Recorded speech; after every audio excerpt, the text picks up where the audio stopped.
Hello, folks, and welcome to the Counting Sheep Podcast, episode 22. My name is Ruth, and I will be your host. This is a podcast about mostly crocheting, some knitting, and spinning, a little bit of spinning, and also what I get up to on my small sheep farm in Vermont, where I live with my husband, my dog, my cat, our 4 sheep, and 9 chickens as of last count. We've had quite a busy week. I welcome all of you, and especially all of you who have just subscribed or come over from other channels. Thank you so much for joining me. I hope that you find something that resonates with you here on the channel, and if it does, don't be afraid to leave me a comment down below and tell me what you're making and what sorts of crafts you get up to. We have had quite the busy past week. I want to say 2 weeks, but the first week wasn't all that eventful. I decided to call my sheep shearer because we usually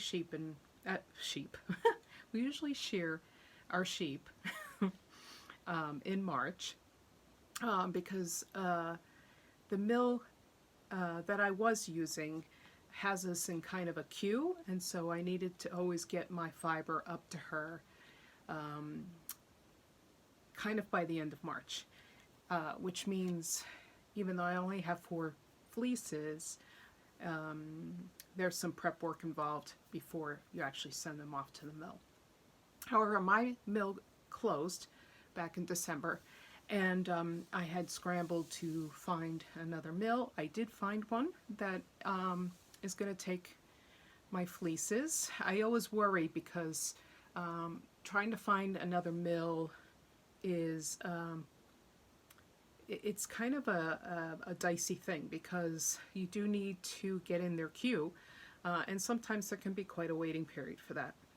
But I lucked out. I don't want my fleeces spun into yarn, mill spun into yarn at this point in time. I've had quite a lot of my fleeces in the past spun into yarn, but this time around I just wanted some roving to spin myself and also to gift to other people, other spinners who and felters who would like to use the clean roving, which is kind of the prepared fleece, or it's prepared for spinning.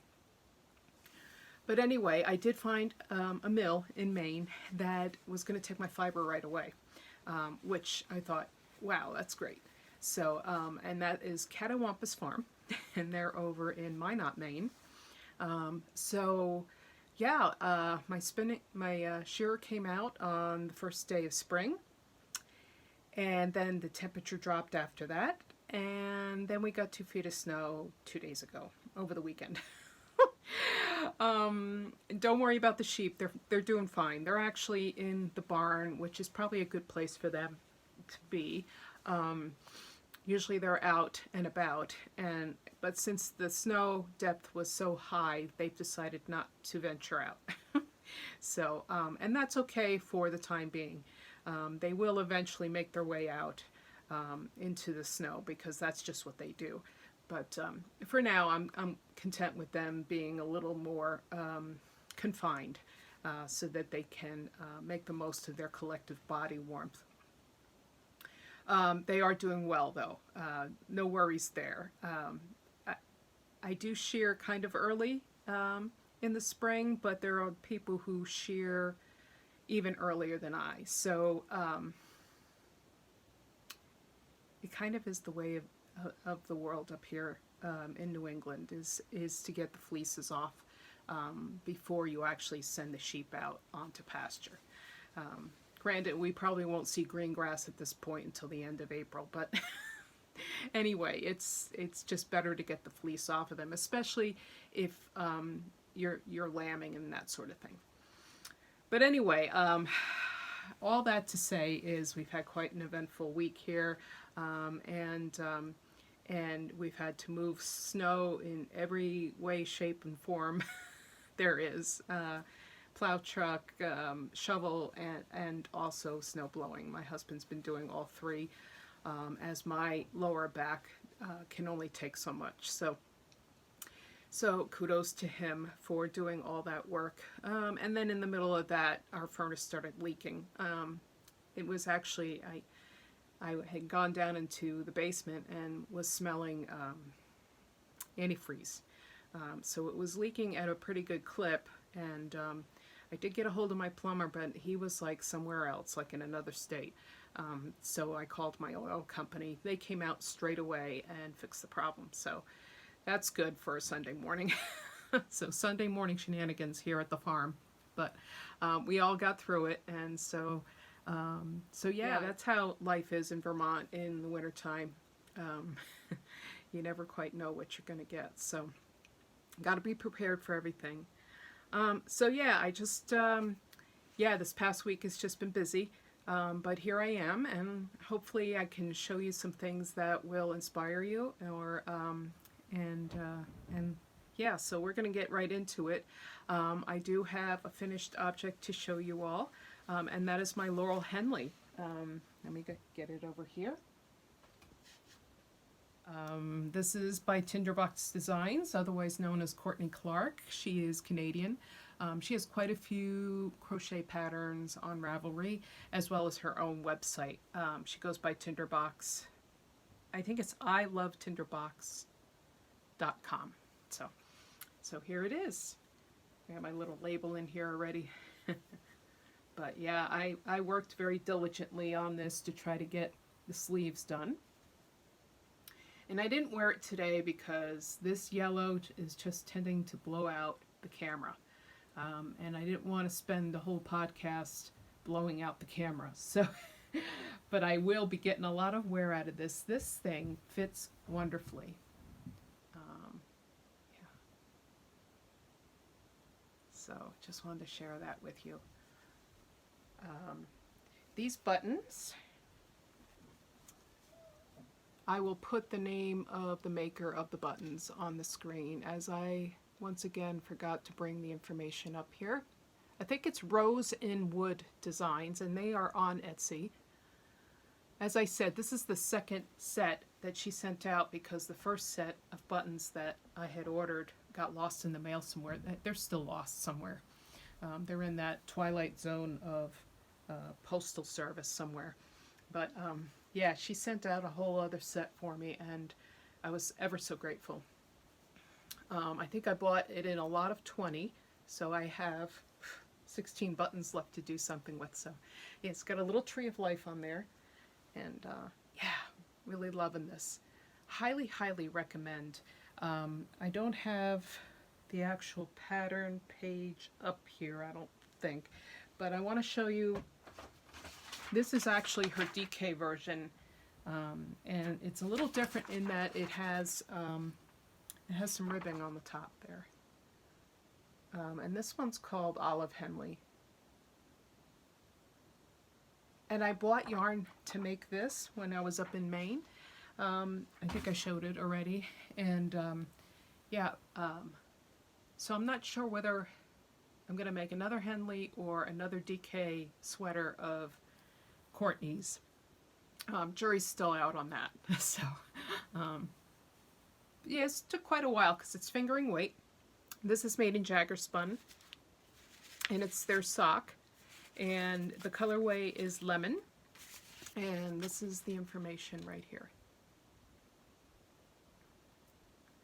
So yeah, and I'm not sure, I think it was a 3.5 millimeter hook. Yeah, I had to go down a hook size or two to make gauge for this one. But yeah, super happy with this. Yeah. Highly recommend. It was fun. It was a really fun crochet, and I love the color. And if I remember, I will put a picture of me with this this sweater on, this Henley.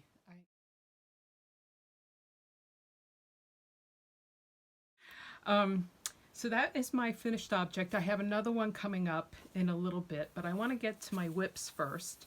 And the first whip I want to show you is the Goldenrod sweater, and this is by Linda Scuia.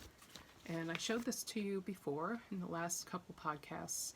This is a textured sweater, and it's got kind of, you know, like the goldenrod spokes on it, or the spikes. Yeah, and I am making this in Telluride, which is a discontinued yarn by Classic Elite. Let me just get that. There we go.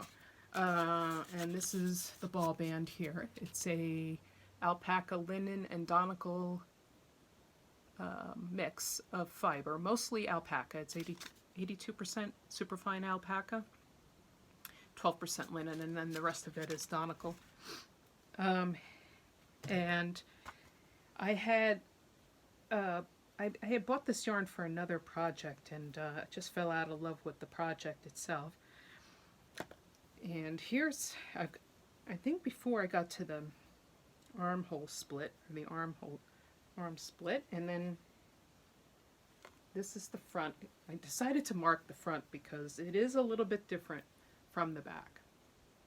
But I am loving this as well. This is really a cool sweater. And it does crochet up quite quickly. Well, I find crochet is quicker than knitting for me anyway. But yeah, here, just show you. There it is. So that is the front. And the back just has one more stock than the front, I believe. So it's a little wider. But this thing fits really well too. I love being able to try it on as I go to see what kind of length I want. The pattern instructs to crochet from the armhole down 11 inches and then start the ribbing, but I'm going to try it on as I go to see how that will work for me.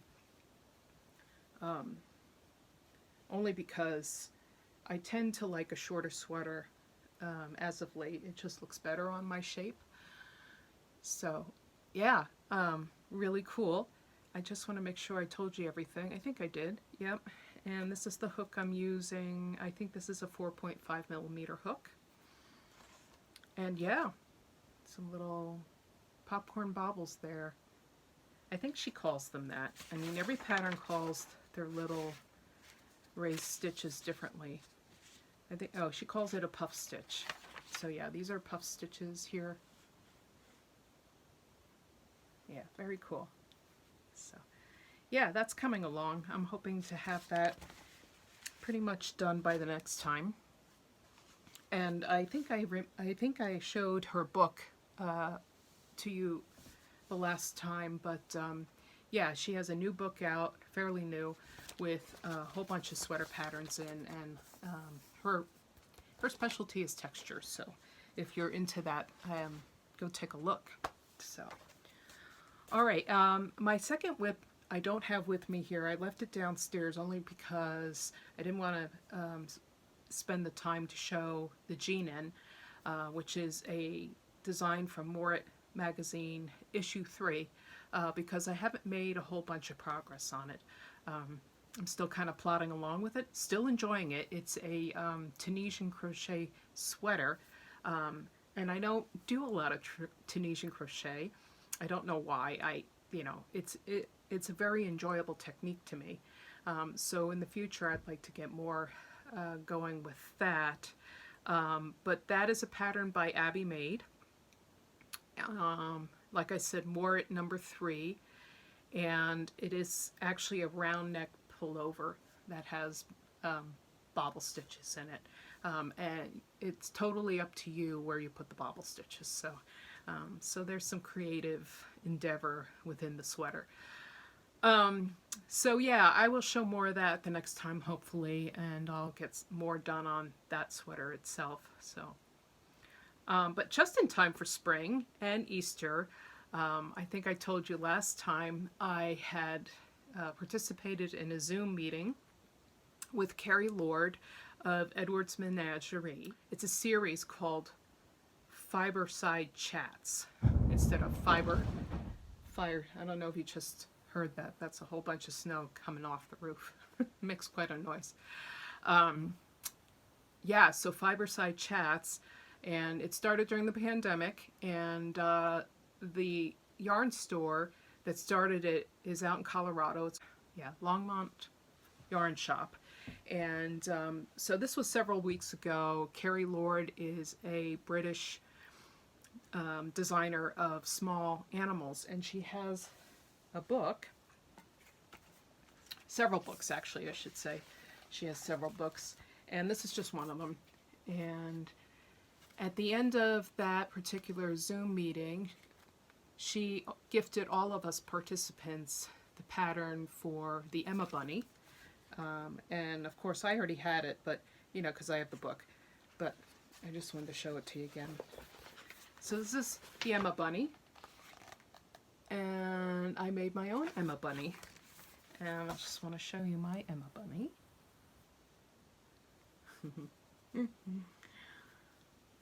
Oh, so cute, really. Get the tail in the back. And I think Emma would have been done a lot quicker, except that I tend to fall down when it comes to sewing things together. So all of her parts and pieces sat next to me on my table where I work in the evening while I'm watching TV, and they sat there for days, all of her parts and pieces. And so all of a sudden I decided, you know, I should really clean up this table, and the first order of business was to sew Emma together. So also, I'm not all that good at embroidery, but I found some pink embroidery floss kicking around, and put some safety eyes in because I knew I was going to mess up the eyes embroidering. It's just not my forte, so. But yeah, she's cute. She's adorable. And I have a bazillion safety eyes. This is not going to a small child, so she will probably sit on my shelf for the entire year, because why put her away? She's too cute. So, so yeah, so that was a free giveaway, the pattern for the participants in the chat. And then they drew a name for a prize at the end, and I won. The prize was a kit to make her polar bear. So, and it came in the mail. This is Piatra the polar bear. And I love these kits because you get everything that you need for the actual animal. You get the stuffing, and pull the stuffing out first because that's right on top. So the stuffing, you get the hook, you get the yarn, of course. The yarn is stuck. And here's the yarn, as well as the black for the eyes and the nose, and the directions. And also you get, I don't know if you can see it inside there, is taped to the box is a little darning needle to sew things together. So you can just take this with a pair of scissors and go anywhere with it. So I just think it's wonderful. So much so that when they decided to bring Carrie Lord back in a couple of weeks, I signed up again for a Zoom with her. She's a delightful person.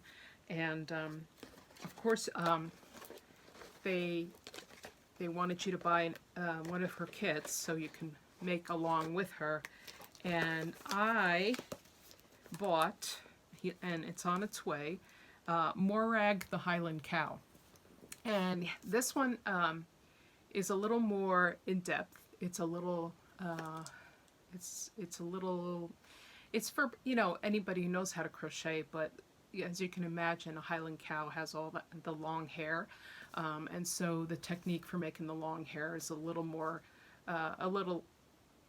it's another technique. It's a different level technique from just the plain single crochet that goes into the Emma Bunny, as well, and the Piatra polar bear. And so I thought I would just, you know, sit in on her little session again, because I enjoy listening to her and learning from her. And so yeah, so that'll be in a few weeks, and I'll let you know how I get on with that. But yeah, so another finished object, my little Emma bunny. She's adorable. I love her. So yeah, that's it for crocheting for now.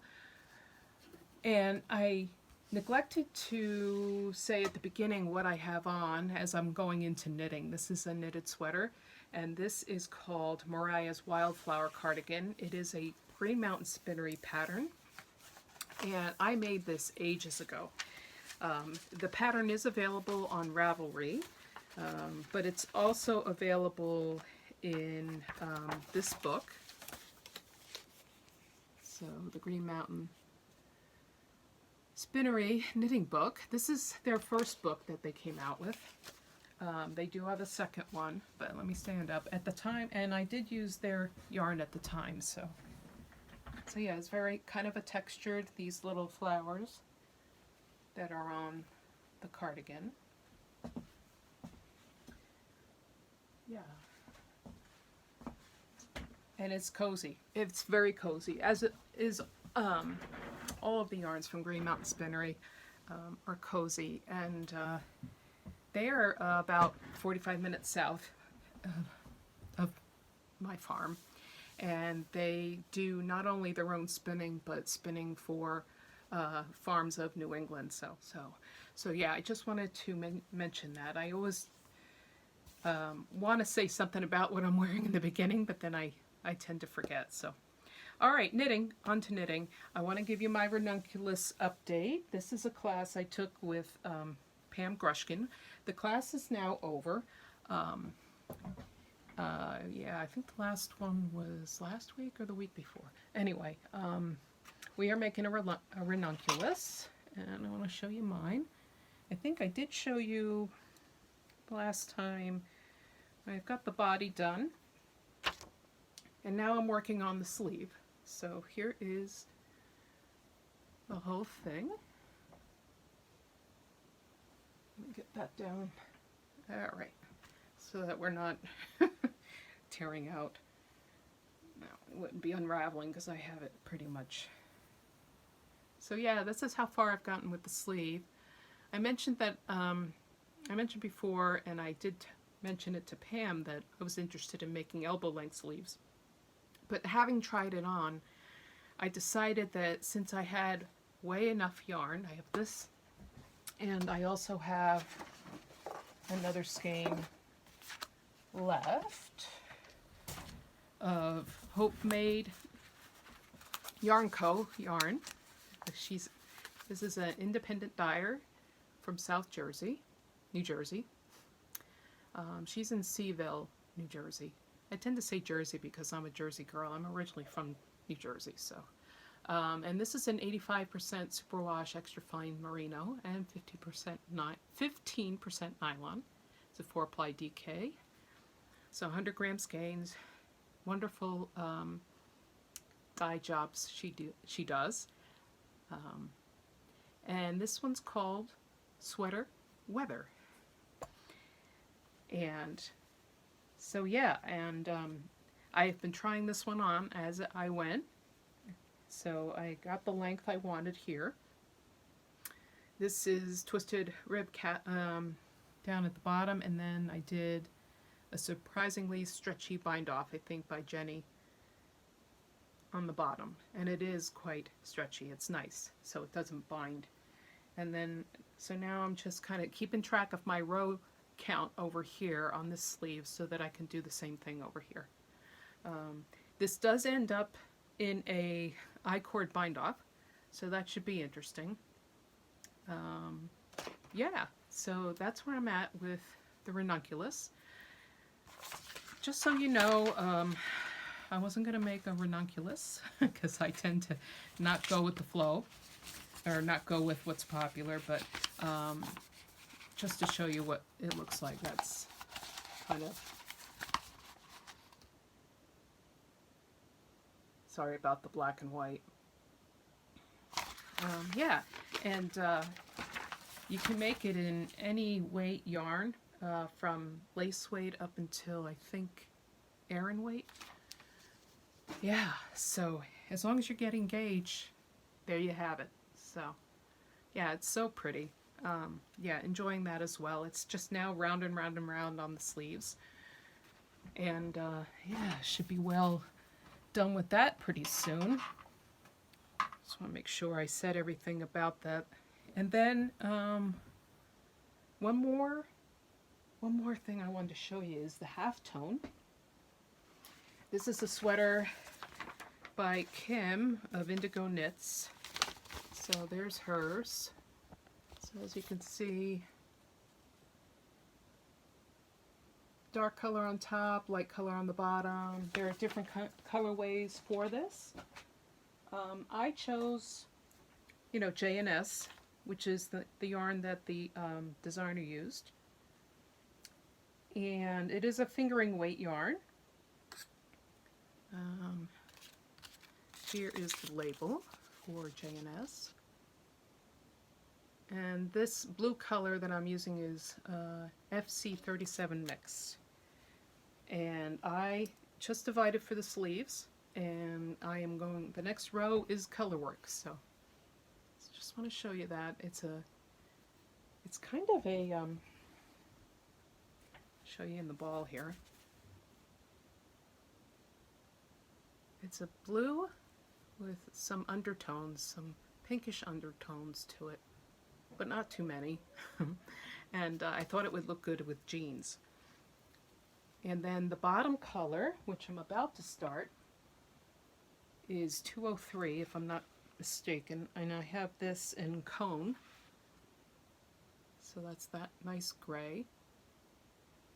And that will be starting right now, so the color work of it. Yeah, fingering weight doesn't go all that quick, so but enjoying it nonetheless, and enjoying working with Jamieson and Smith's yarn here. All right, so that's all my knitting that I've been up to. In spinning, I have been using my e-spinner, the Ashford e-spinner that I was able to buy secondhand at the spa weekend up in Maine. And I have been spinning this fiber here, which is from Hello Yarn. And just want to pull some out to show you. This is a 80% Targhee sheep, 10% bamboo viscose, and 10% Tussa silk. And it's got quite a few greens, a little bit of yellow, white, and then a splash of brown, or reddish brown. And I've been going to town with this. This is actually all that's left. And I will put a picture in here of what it looks like on the actual bobbin. On the spinner. I didn't want to take it off because I want to continue and spin up the rest of it, and then I'll end up probably doing a 2-ply with it so that I can get kind of a nice kind of a barber pole effect, but along with the color changes, it'll look really cool. So yeah, so hopefully I'll get that all spun up for next time. But yeah, that's what I've been working on in spinning. Finally, before I go, I just wanted to mention, I think I mentioned it the last time, that I'm going on a knitters retreat this coming weekend. It's up in Greensboro, Vermont, at Highland Lodge Retreat. Or actually, it's not a retreat, it's a Highland Lodge. There's a lodge there, as well as they have cabins and that sort of thing, but all of the knitters pretty much stay in the lodge. And somebody else cooks for us, and we just sit around and knit or spin or do whatever fiber craft we'd like. And so I'm hoping to maybe bring my e-spinner up there and do some spinning. We'll see. I haven't decided yet what projects I'm taking, but yeah, I think that's what I'm going to end up doing while I'm up there. And so I will try to get some footage of the weekend for all of you to enjoy. That is it for me. I hope you're all doing well, and keep crafting. Stay safe and be kind, and I will talk to you soon.